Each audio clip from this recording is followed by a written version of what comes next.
तो दोस्तों आज हम एक ऐसी लड़की की जर्नी देखेंगे जो अपने प्रिंस को माउस से वापस इंसान बनाना चाहती है और इसमें उसकी मदद करती है एक नौसिखिया जादूगर। तो चलिए शुरू करते हैं। तो मूवी के शुरू में हमें एलेक्स नाम के एक प्रिंस के बारे में बताया जाता है जिसे एक विच ने खानदानी दुश्मनी के कारण माउस में बदल दिया और उसकी जगह एक फेक प्रिंस ओलाफ को बिठा दिया। फिर एक दिन उनके राज्य में एक एला नाम की लड़की आई जिसके साथ उसकी जादूगर दोस्त क्रिस्टल और वोल्टर और मैनी नाम के 2 माउस थे। उन्होंने किसी तरह उस विच को मार डाला, लेकिन मरते हुए विच ने एला को एक स्टोन में बदल दिया। एलेक्स को उसका सैक्रिफाइस देखकर बहुत दुख होता है और वो अपनी लाइफ पावर उसे देकर वापस माउस बन जाता है। तब से एला और उसके फ्रेंड्स कोई ऐसा तरीका ढूंढ रहे हैं जिससे वो एलेक्स को फिर से इंसान बना सके। ऐसे ही एक दिन क्रिस्टल भागती हुई एला के पास आती है और बताती है कि उसने श्राप को तोड़ने वाला स्पेल ढूंढ लिया है। इसके लिए वो उन्हें कुछ चीजें लाने को बोलती है, जैसे ब्लैक फेदर, रेनबो एग और ब्लू फ्लावर का स्टेमिन। इन सब को मिलाकर वो एक मैजिकल पोशन बनाती है, लेकिन एलेक्स पर इसका कोई असर नहीं होता और उल्टा वो उसे घायल कर देती है। क्रिस्टल समझ जाती है कि अभी वो एक परफेक्ट जादूगर नहीं बन पाई है और इसीलिए उसके स्पेल्स अच्छे से काम नहीं कर रहे।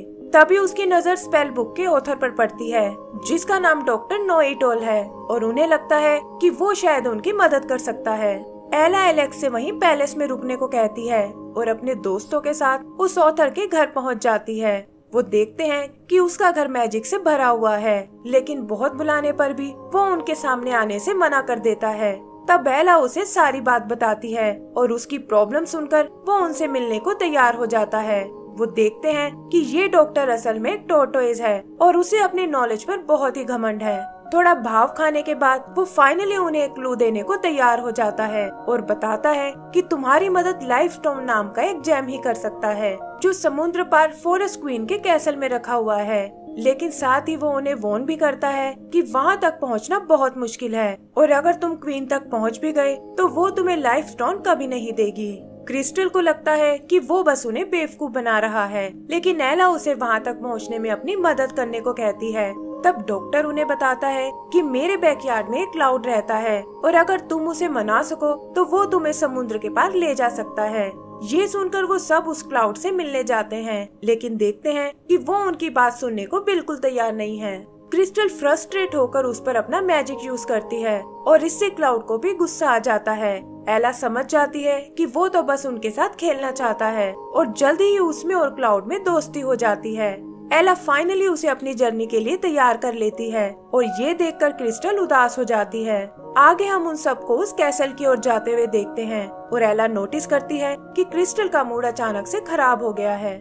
एला उससे इसका कारण पूछती है, जिस पर क्रिस्टल बताती है कि शायद वो अपने ग्रुप के लिए एकदम यूजलेस है और यहाँ तक कि अपना मैजिक भी ठीक से नहीं यूज कर पाती। उसे लगता है कि वो कभी एक परफेक्ट जादूगर नहीं बन पाएगी और शायद अब उसे जादू करना छोड़ देना चाहिए।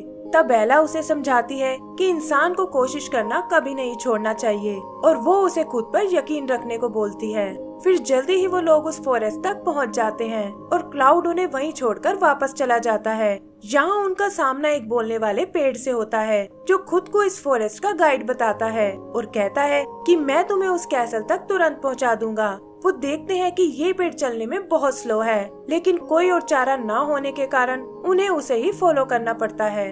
पेड़ की मदद से फाइनली वो उस कैसल तक पहुंच जाते हैं और देखते हैं कि 2 गार्ड्स वहाँ की पहरेदारी कर रहे हैं। क्रिस्टल अपने माउस फ्रेंड के साथ उनका ध्यान भटकाती है और पीछे से एला उस कैसल के अंदर चली जाती है। वहाँ उसे फॉरेस्ट क्वीन का रूम दिखाई देता है जिसमें कुछ अजीब सी स्टैचूज रखे हुए हैं। तभी एक लैंप जिंदा होकर उसके सामने आ जाता है और कहता है कि तुम शक्ल से मुझे एक चोर लग रही हो। वो एला से खुद को अपने साथ ले जाने को बोलता है और कहता है कि मैं रास्ते में तुम्हारे बहुत काम आऊंगा।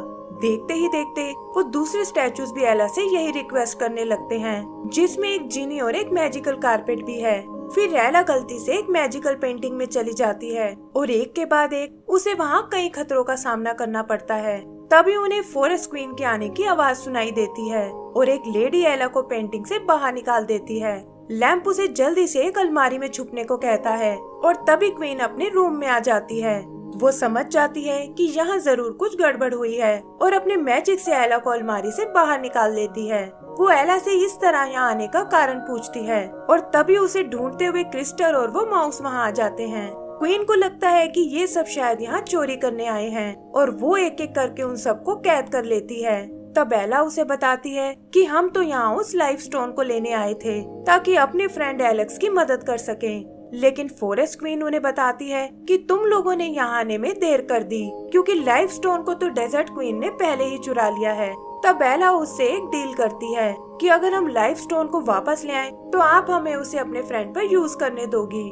फॉरेस्ट क्वीन उन्हें समझाती है कि डेजर्ट क्वीन बहुत ही खतरनाक है और तुम लोग उसका मुकाबला नहीं कर पाओगे। लेकिन एला पीछे हटने को बिल्कुल तैयार नहीं होती। लैम्प और बाकी स्टैचूज भी क्वीन को उनका ऑफर एक्सेप्ट करने को कहते हैं और कुछ सोचकर वो उनकी बात मानने को तैयार हो जाती है।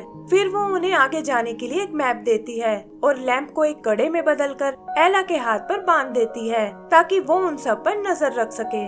आगे का सीन डेजर्ट कैसल का है जहाँ ओलाफ इस सारे प्लान की जानकारी डेजर्ट क्वीन को देता है, लेकिन उसे लगता है कि वो बच्चे उसका कुछ नहीं बिगाड़ पाएंगे। तब ओलाफ कहता है कि आपको अपनी आर्मी के लिए एक जादूगर की जरूरत थी और मैं क्रिस्टल को बहलाकर आपके पास ला सकता हूँ। बदले में आपको मेरा किंगडम पाने में मेरी मदद करनी होगी और डेजर्ट क्वीन भी इसके लिए तैयार हो जाती है। इधर आगे बढ़ते हुए एला को एक शॉर्टकट नजर आता है, लेकिन क्रिस्टल को लगता है कि उन्हें इस रास्ते पर आगे नहीं जाना चाहिए। वो अपने मैजिक से इधर उधर खतरा ढूंढने लगती है, लेकिन एला उसे समझाती है कि तुम बेवजह ही ओवर रिएक्ट कर रही हो और हर जगह मैजिक यूज करने की कोई जरूरत नहीं है। इस बात को लेकर उन दोनों में बहस हो जाती है और क्रिस्टल गुस्से में उन्हें छोड़कर चली जाती है। यही हम ओलाफ को देखते हैं जो छुप कर उन पर नजर रख रहा था और वो क्रिस्टल से मिलने उसके पीछे जाता है।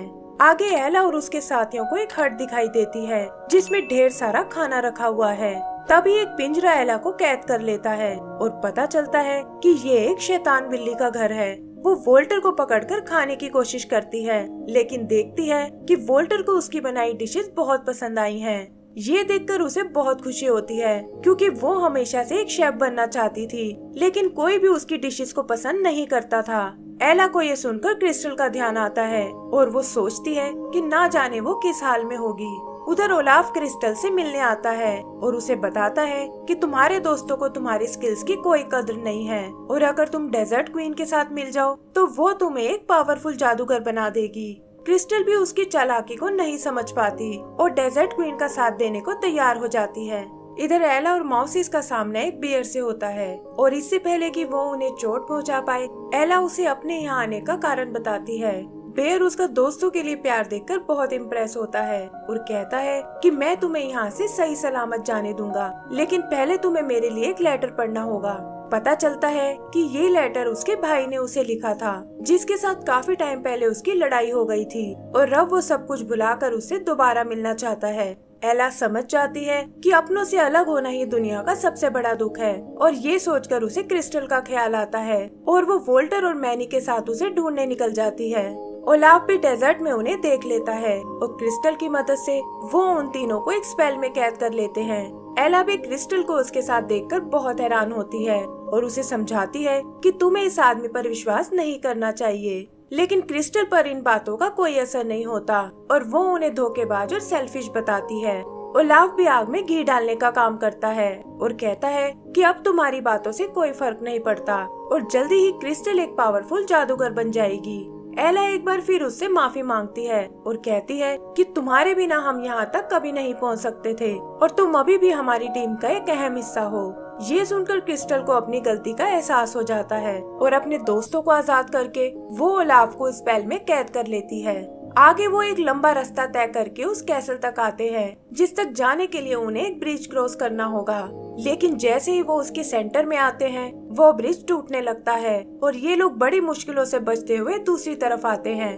फिर कुछ बबल्स उन्हें उठाकर ऊपर पैलेस में ले जाते हैं और यहाँ उनका सामना उस डेजर्ट क्वीन से होता है। वो उन्हें बताती है कि लाइफ स्टोन से मैं अपने डेजर्ट को हरा भरा करना चाहती हूँ और यही मेरी डेस्टिनी है। एला उससे किसी और तरीके के बारे में पूछती है, जिस पर क्वीन कहती है कि मुझे अपने काम के लिए एक जादूगर की जरूरत है और अगर क्रिस्टल यहाँ रहने को तैयार हो जाए तो मैं तुम्हें वो लाइफ स्टोन यूज करने के लिए दे सकती हूँ। क्रिस्टल उसकी बात मानने को तैयार हो जाती है और एला को समझाती है कि इससे वो एलेक्स को फिर से इंसान बना सकती है और डेजर्ट क्वीन की मदद से उसका बड़ा जादूगर बनने का सपना भी पूरा हो जाएगा। फिर डेजर्ट क्वीन उसके हाथ में वो लाइफ स्टोन देती है, लेकिन पता चलता है कि ये सब उसका एक प्लान था और उसने क्रिस्टल को अपने स्पेल में बांध लिया है। उसे कंट्रोल करके वो एला को पहाड़ी से नीचे गिरा देती है और क्रिस्टल को अपने साथ कैसल में ले जाती है। इधर एला किसी तरह बच जाती है और वोल्टर और मैनी के साथ ऊपर कैसल की ओर चढ़ने लगती है।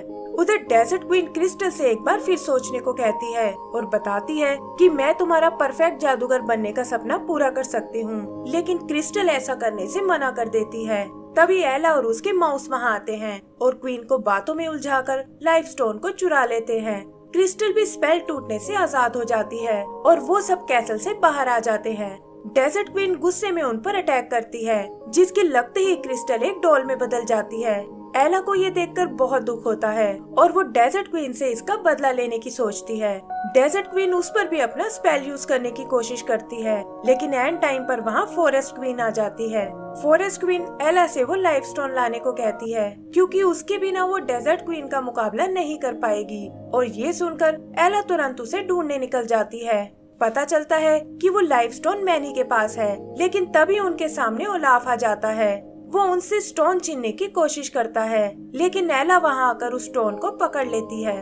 तभी वो माउस ओलाफ पर अटैक कर देते हैं और इसी हड़बड़ी में उनके साथ साथ एला भी पहाड़ी से नीचे गिरने लगती है। लेकिन इससे पहले कि वो लोग नीचे जमीन से टकराएं, क्लाउड वहाँ आकर उन्हें बचा लेता है और बताता है कि डॉक्टर ने उसे उनकी मदद करने भेजा है। फिर वो उड़ते हुए वापस कैसल की ओर आते हैं और देखते हैं कि डेजर्ट क्वीन ने फॉरेस्ट क्वीन को ट्रैप कर लिया है। एला किसी तरह बचते हुए उस स्टोन को फॉरेस्ट क्वीन की ओर उछालती है, लेकिन वो देखते हैं कि डेजर्ट क्वीन भी उसे पकड़ने आ रही है। तभी फॉरेस्ट क्वीन एला के हाथ में बंधे उस लैंप को एक्टिवेट करती है और उसकी रोशनी डेजर्ट क्वीन को चकाचौंध कर देती है। लाइफ स्टोन भी फाइनली फॉरेस्ट क्वीन की छड़ी तक पहुंच जाता है और वो डेजर्ट क्वीन को उड़ाकर दूर फेंक देती है।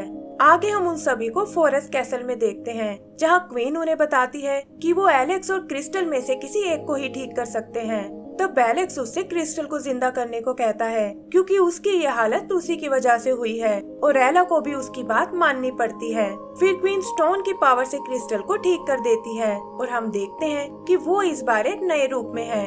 क्रिस्टल एलेक्स को माउस के रूप में देखकर बहुत हैरान होती है और तब फॉरेस्ट क्वीन उसे सारी बात बताती है और ये सुनकर क्रिस्टल को बहुत दुख होता है। आगे क्वीन उसे बताती है कि लाइफ स्टोन ने तुम्हारी मैजिकल पावर को बढ़ा दिया है, जिससे तुम भी एक परफेक्ट जादूगर बन चुकी हो और अब तुम फिर से अपना पहले वाला स्पेल ट्राई कर सकती हो। क्रिस्टल भी ये सुनकर खुश हो जाती है और अपने दोस्तों से स्पेल की चीजों को फिर से इकट्ठा करने को बोलती है। फाइनली उसके स्पेल से एलेक्स फिर से इंसान बन जाता है और इसी के साथ हमारी ये मूवी भी खत्म हो जाती है। तो दोस्तों, अगर आपको ये मूवी पसंद आई हो तो प्लीज हमें लाइक एंड सब्सक्राइब करना ना भूलें। Thank you.